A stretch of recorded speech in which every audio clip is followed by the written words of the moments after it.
First things first with jambalaya, you start with a high smoke point oil, just a little bit of it because the sausage is going to have a lot of fat that's going to render out, and you'll go in with your little rounds or slices, however you choose to slice it up, and we're just going to look to get a sear on some of it. So there's a ton of sausage. I'm not going to bore you guys with getting footage of every single one. So alrighty, so as you can see, we've got a nice little bit of browning in here for our first batch. We're gonna go ahead and take that out, put that in a bowl to the side, and go in with the second batch of sausage to brown. Next up, you wanna add your chicken and brown your chicken. We're not looking for it to totally get done here. We just wanna make sure that it's not pink and raw and get a little bit of browning on some of it. And again, guys, rinse and repeat. Take it out once it's done, crank up the heat, get that to a sear, and then put in the chicken.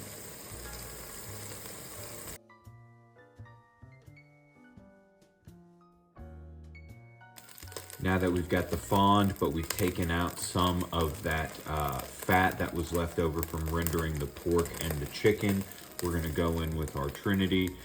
It is an onion, some bell pepper, and some celery, diced up.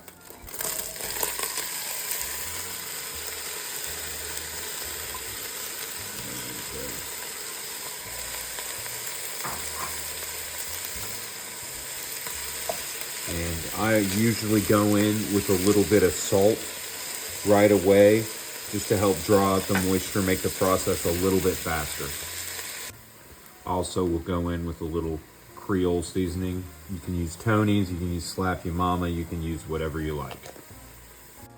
Now we're gonna reintroduce the chicken and sausage into the sauteed vegetables, and we're gonna season this.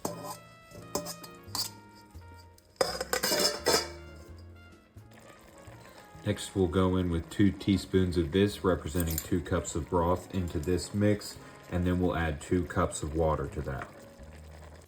And then, once it's boiling, you add 2 cups of rice.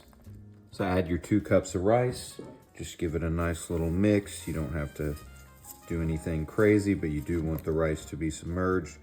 You will have to stir occasionally. You don't want the rice to burn on the bottom of the pot. That is the one thing that you don't want. Now that you've added your parsley in about halfway through cooking the rice, I only had basmati rice. Normally I would use long grain, but this is somewhat what it should look like. And at this point you can taste it to see how it is, if it's to your liking, whatever you want to personally add. And yeah, enjoy.